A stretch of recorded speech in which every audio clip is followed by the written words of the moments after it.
Les temps sont déjà assez durs comme ça, on ne va pas s'appauvrir, clairement.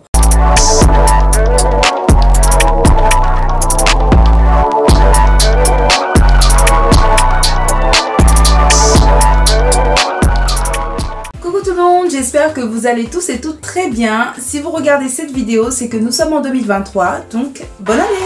Alors, qu'est-ce qui se passe toujours en début d'année? On prend des nouvelles résolutions, on décide de commencer à se mettre au sport, on décide de commencer à manger moins gras, on prend différentes résolutions qui sont censées améliorer notre vie. Et ben, on va se livrer à ce petit exercice-là pour cette première vidéo de l'année. Sauf que moi, cette année, je ne vais pas parler de résolution, moi j'ai décidé de parler d'une vision. Et cette vision va s'axer en différents points qu'on va voir tout au long de cette vidéo. Je t'invite à liker cette vidéo et à activer la cloche de notification, comme ça tu reçois une petite alerte à chaque fois que je publie quelque chose. Comme je vous ai dit en début de vidéo, on va parler de notre vision pour 2023. J'ai décidé de l'axer autour de 3 points. Le premier point sur lequel on va axer notre vision cette année, c'est le self-love. Le self-care, on va penser à soi. On va s'aimer un peu plus que d'habitude. On va se complimenter un peu plus que d'habitude. Et surtout, on va se faire passer en avant un peu plus que d'habitude. C'est à toi de te mettre en valeur. C'est à toi de dire j'aime mes formes, j'aime mon corps,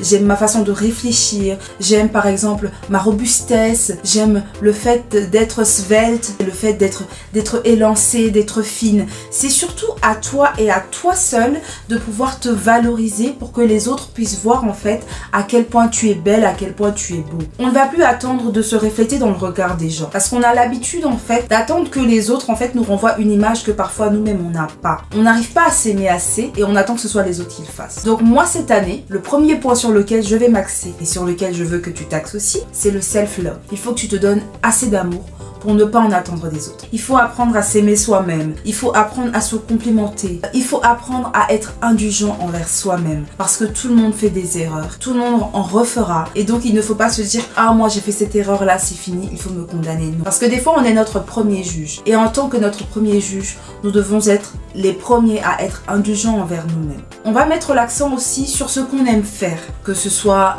une activité physique, une activité plus cérébrale. Cette année, on va aller dans une démarche où on fait les choses qui nous font plaisir. On va faire des choses qui nous font nous sentir bien, qui nous font être heureux, des choses qui nous font nous dire à la fin de la journée « Ah, j'étais contente de passer cette journée. Ça m'a fait plaisir parce que j'ai fait une activité qui me plaisait. » Il faut vraiment qu'on puisse identifier ces choses qui nous font plaisir et pouvoir en faire une priorité parce que c'est très important de se faire plaisir. On ne se rend pas compte, c'est vrai que les difficultés de la vie, l'inflation et tout ça, ça nous empêche en fait de voir cet aspect de notre vie qui nous fait nous sentir bien. Donc ce que moi je veux cette année pour toi, c'est que tu puisses te faire plaisir avec des activités qui te font du bien. Si tu as envie de te lever un matin et d'aller au musée, tu pars au musée. Si tu as envie d'aller prendre un café, un verre, tu peux le faire, même toute seule, même tout seul. On n'a pas forcément besoin des autres pour se faire plaisir. Et c'est ça notre problème des fois, on attend toujours que les autres soient avec nous. Et quand il n'y a personne, en général, on n'y va pas. C'est rare de voir une personne qui va aller au cinéma toute seule, ou qui va aller prendre un verre toute seule, ou qui va aller au restaurant toute seule.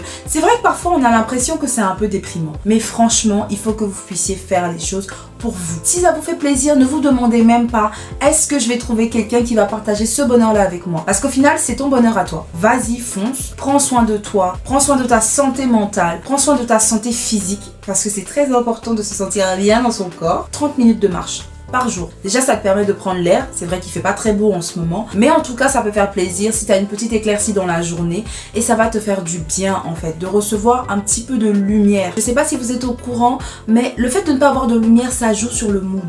On perd un petit peu de notre vitalité. Donc ce qu'on va faire, on va sortir, on va s'aérer l'esprit, on va s'aérer en fait, tout court. Pouvoir se relaxer, pouvoir s'ouvrir l'imagination, pouvoir voyager un petit peu dans sa tête juste pour se sortir un peu de sa routine. Il y a tout et n'importe quoi qui nous trotte dans la tête et on n'arrive pas à vraiment se poser et à réfléchir. Donc pendant nos 30 minutes de marche quotidienne, on va réfléchir à ça. Qu'est-ce que j'ai à faire demain? Qu'est-ce que je peux faire dans la semaine qui va me faire plaisir, même si c'est une fois dans toute une semaine, hein, même si c'est une fois une activité qui te fait plaisir. Donc ça, c'est vraiment le premier point de notre vision. Le deuxième point qu'on va vraiment, mais vraiment développer parler au cours de notre vision en 2023, ça sera notre santé financière. On va parler des sous, on va parler de la moula. Je ne sais pas pour vous, mais moi personnellement, j'ai vraiment décidé que j'étais une adulte en fait. À un moment, on a beau faire semblant de l'ignorer, de se jouer les irresponsables, les immatures. À un moment, tu payes des factures en fait. On paye tous un loyer. Je parle pour les personnes qui ne vivent plus au domicile familial, une activité salariée, qui sont un petit peu indépendants financièrement. Quand je parle de santé financière, ça veut dire que on ne doit pas s'appauvrir. Et pour ne pas s'appauvrir, il y a certains comportements qu'il faut avoir. Certains comportements financiers, il faut avoir une éducation financière. On va avoir des petits tips qui vont nous permettre au cours de cette année de ne pas être trop sur la paille et de ne pas pleurer en janvier 2024 comme chaque année en fait. Le premier point sur lequel il faut mettre l'accent, il ne faut pas vivre au-dessus de ses moyens. Il ne faut pas vivre au-dessus de ce qu'on gagne. Il ne faut pas essayer de montrer qu'on a plus de choses que ce qu'on acquiert. Parfois, tu touches ton salaire et alors que tu n'as même pas encore payé ton loyer, tu te mets à avoir des envies de choses en fait que tu n'as même pas besoin d'avoir. Je sais pas si ça vous fait ça, mais moi ça m'arrive très souvent. Ça, c'est un comportement qu'il va falloir qu'on arrive à combattre. Qu'on arrête de finir notre argent dans des futilités. C'est vrai, j'ai dit tout à l'heure qu'il fallait se faire plaisir. Mais il faut avoir de la modération. Il faut savoir gérer son argent. Parce qu'on devient des adultes, parce que demain, on fondera un foyer, parce que demain, on aura peut-être des enfants. Si t'as pas envie de fonder un foyer, c'est pas grave. Tu peux quand même avoir cette éducation financière qui fait que tu ne manques jamais de rien. Parce qu'il y a des gens, en fait, qui ne gagnent pas des millions, mais qui ne sont pas sur la paille. Il faut faire des comptes. Il faut tenir des livres de comptes. Quand je reçois mon argent, je fais un petit tableau Excel ou alors je note dans mon agenda telle charge, parce qu'il y a des charges qui sont incompressibles sur lesquelles on ne peut pas passer. Le loyer par exemple, on a d'autres petites charges, les factures et tout ça. Et ensuite, on a des petites choses en mode je veux m'acheter tant, je veux m'acheter un peu de make-up, je veux m'acheter une nouvelle paire de chaussures et tout ça. Ça, il faut vraiment qu'on arrive à travailler ce côté-là pour se dire il faut que je finisse de gérer mes charges d'abord. Et même si je pense à quelque chose qui me fait plaisir, il ne faut pas que je dépasse les bornes. Il faut vraiment que je me dise, cette chose-là, est-ce qu'elle va me servir? C'est vrai, ça me fait plaisir. Mais est-ce que j'aurai un retour sur investissement? Est-ce que j'aurai vraiment envie de cette chose-là dans 2, 3, 4 ans? Faut vraiment réfléchir à tout ça. Faut vraiment se demander si ça vaut la peine de l'avoir. Faut pas se jeter dessus parce qu'on a eu des sous. Cet argent, il peut servir à quelque chose. Hein. Tu peux le mettre dans ton compte d'épargne. Tu peux, je sais pas, payer, un loyer en avance. On peut toujours faire quelque chose avec de l'argent. C'est pas grave si vous n'allez plus au resto 3 fois par mois. Ou c'est pas grave si vous sortez pas forcément tout le temps avec vos amis. C'est vous que vous êtes en train d'éduquer. Vous n'êtes pas en train d'éduquer les autres. Chacun a sa situation. Peut-être que tes amis, elles ont les moyens d'aller au restaurant 3, 4, 5 fois par mois. Mais si toi tu ne peux pas en fait. Parce que tu es en train de faire ton éducation financière. Il faut vraiment que tu travailles dessus personnellement. Excusez-moi, je range les boops. Pardon. Le deuxième topo que je vais vous donner par rapport à ça, il faut avoir plusieurs sources de revenus. Peut-être ton salaire de base de ton emploi. Et si tu as la possibilité, fais un petit truc à côté qui peut te rapporter des sous. Viens sur YouTube si tu sais que tu as un peu la tchatch, si tu n'as pas peur de parler devant la caméra et tout. Tu fais tes vidéos, tu commences à rentabiliser un petit peu ton image. Si tu aimes bien faire à manger, tu peux faire un petit restaurant, enfin un restaurant virtuel entre griffes, ou peut-être tu fais à manger les week-ends, tu fais livrer. Trouve-toi un petit truc en plus qui va te permettre d'avoir des sous de côté. Là, on est dans un mouvement d'inflation. Il y a tout qui grimpe. Le pass Navigo, il est en train de grimper. L'essence, elle a grimpé. Il faut toujours avoir un plan B. Si tu as un talent, mets-le à profusion.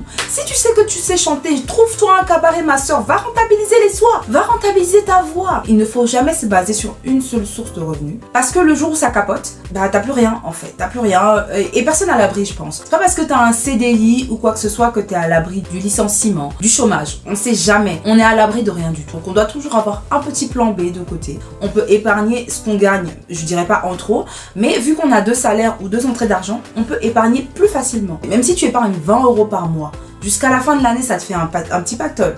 Tu peux faire quelque chose avec en fait. Notre sécurité financière avant tout. Le troisième et dernier axe de notre vision, ça rejoint un petit peu le premier axe, qui était le self-care, qui était notre relation avec nous-mêmes. Ce troisième axe, on va parler de la relation avec les autres. On va parler de notre rapport à l'être humain, à autrui. Pour cette année 2023, ce que j'attends de toi et de moi-même, c'est vraiment qu'on puisse travailler sur le lâcher-prise. C'est vraiment qu'on puisse travailler sur l'acceptation de l'autre, mais aussi l'acceptation que l'autre ne veuille pas de nous. Je m'explique, parce que je sais que Ça peut paraître un petit peu compliqué en ce moment. Il faut qu'on comprenne que on n'est pas obligé d'aller dans la même direction que les gens. Il faut qu'on accepte le fait que certaines personnes vont sortir de nos vies. Parfois, les gens n'iront pas dans ta direction. Mais c'est pas grave, vraiment. Moi, je veux vraiment qu'on travaille dessus. On a tendance à toujours se refléter dans le regard des gens. Et c'est normal, on vit en société. Moi, j'estime que c'est très important de vivre en société. Tu es obligé de vivre avec l'autre parce que tu auras forcément besoin de l'autre. Mais n'oublions pas que l'enfer, c'est les autres. N'oublions pas que l'enfer, c'est les autres. Et donc, à un moment, ça va pas forcément aller dans ton sens. Mais le plus important, c'est qu'il faut qu'on comprenne que ce n'est pas si grave. Parce qu'on a tendance à tellement en attendre des gens qu'au final, on est déçu quand ça ne se passe pas comme on veut. Et c'est ça la réalité. C'est que très souvent, on est déçu parce que ça ne fonctionne pas comme on voudrait. On voudrait que les gens soient de telle ou telle façon, qu'ils se comportent avec nous de telle ou telle façon. Mais quand ça ne se fait pas, on est déçu, on se dit « Ah, moi je peux compter sur personne, de toute façon, les gens, on n'entraîne que la déception, et tout, et tout, et tout. » Mais ce sont tes attentes à toi, ce sont tes attentes, et c'est ce que tu attends des autres qui fait que tu es déçu. Donc moi, vraiment, ce que je peux te conseiller cette année, c'est de ne pas attendre grand-chose des gens. Parce qu'au final, la seule personne qui pourra vraiment te contenter, la seule personne qui pourra vraiment faire les choses comme tu attends, la seule personne qui, à la fin de cette journée-là, te fera plaisir, c'est toi. C'est toi et toi seul. Faut pas attendre que les gens soient plus aimants que nous. Faut pas attendre que les gens soient plus bienveillants que nous. Non, non. Non, non, non, non, non, non. Tout le monde ne va pas forcément aller sur ton chemin. Tout le monde ne va pas forcément être d'accord avec ce que tu dis. Mais et c'est douloureux, je sais, c'est difficile. Mais tu vas perdre des gens au cours de cette année. Tu vas perdre des amitiés. Tu vas perdre des collaborations. Tu vas perdre des parents. Mais comprends que ce n'est pas grave. Pour ma part, c'est vraiment la leçon que j'ai tirée au cours de cette année 2022. Parce qu'il faut savoir qu'au cours de cette année, j'ai perdu, on va dire, 2 personnes qui étaient très importantes de ma vie. Nos chemins se sont séparés, en fait. Voilà. Pour moi, on allait finir nos vies ensemble. Voilà, c'était tout beau, tout rose. On allait être amis pour la vie et j'allais être la marraine de leurs enfants. Ça m'a pris du temps parce que je me suis demandé qu'est-ce que j'avais fait ou alors qu'est-ce que je n'avais pas fait pour faire marcher la relation. Et à un moment, je me suis dit, mais pourquoi est-ce que tu te mets la charge de te dire que c'est forcément de ta faute? Pourquoi chercher forcément à ce que la faute soit à la charge de quelqu'un? Si ça se trouve, c'était ce qui devait se passer. Si ça se trouve, vos chemins ne sont plus concordants. Si ça se trouve, vous avez maintenant des parcours différents. Donc c'est pas grave si tu perds une personne. C'est pas grave si une personne s'éloigne de ton chemin. C'est pas grave. Je sais que dit comme ça peut paraître un peu utopique, mais c'est pas grave. Je vous jure que vous en ressortirez grandi. Parce que déjà, vous allez réévaluer vos rapports aux autres. Vous vous direz, il y a des choses sur lesquelles je dois travailler. Peut-être que je suis une personne trop permissive. Peut-être que je suis une personne trop laxiste. Peut-être que je suis une personne trop énergique. Vous savez, dans la vie, les gens peuvent accepter des choses et puis à un moment, ils sont fatigués, ils se cassent en fait. Tu peux avoir une routine et d'un coup, ça te saoule de traîner avec telle ou telle personne. Au départ, ça te dérangeait pas. Peut-être que toi, tu étais comme ça. Mais si ça se trouve, aujourd'hui, tu as évolué. Tu veux avoir un autre standing, tu veux avoir un autre niveau de vie. Et cette personne-là ne rentre pas dans ton plan. Faut pas avoir peur de t'éloigner. Et faut pas avoir peur que les autres partent. C'est le chemin de la vie, c'est pas grave.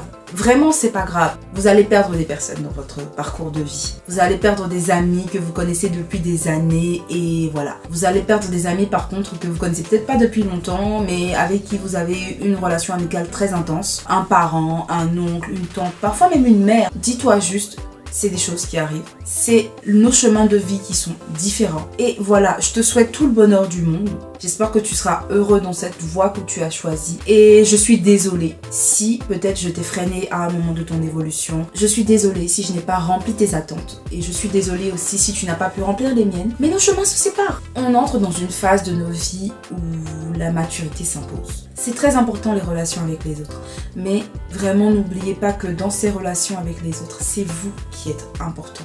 Si vous ne vous sentez plus ou si vous ne sentez plus une relation avec quelqu'un, ça ne sert à rien de forcer les choses. Ça ne sert à rien de s'agripper à des relations. Parce qu'on a tendance à avoir une dépendance par rapport à certaines relations qui parfois sont toxiques pour nous. Je me souviens, j'avais vu un TikTok où il y avait un monsieur qui avait posé 2 bouteilles l'une sur l'autre. Et dans l'une des bouteilles, il y avait des bulles d'air colorées. C'est-à-dire que les bulles d'air colorées étaient dans la bouteille du bas et il a posé une bouteille tout en haut, une bouteille vide et les bulles d'air colorées ont été aspirées. Et franchement cette image là, je sais pas, pour n'importe quelle personne ça peut vouloir ne rien dire, hein, ça peut juste être un truc artistique, mais pour moi cette image elle m'a fait penser à ces personnes là parfois qui te vident de ton énergie ou alors à toi qui vide l'énergie des gens. Je sais pas si vous êtes au courant mais parfois on se nourrit des énergies des personnes qui sont dans notre entourage. Parfois, tu es là, tu es bien, et il y a quelqu'un qui t'environne avec une bad vibes, qui t'environne avec des ondes négatives et tu aspires tout. Il y a des gens qui sont autour de nous qui sont super négatifs, mais on n'arrive pas à les couper parce qu'on s'accroche, parce qu'on se dit non, cette personne-là m'apporte quelque chose, elle t'apporte quelque chose de négatif. Il faut couper la relation. Il faut s'entourer de personnes qui veulent notre bien. Il faut s'entourer de personnes qui nous aident à avancer. Il faut s'entourer de personnes qui nous aiment tels que nous sommes. Il faut s'entourer de personnes qui nous remplissent de bonnes énergies. C'est pas grave si on coupe les ponts. Chacun prend son chemin et chacun essaie de devenir une meilleure personne. Chacun essaie d'évoluer.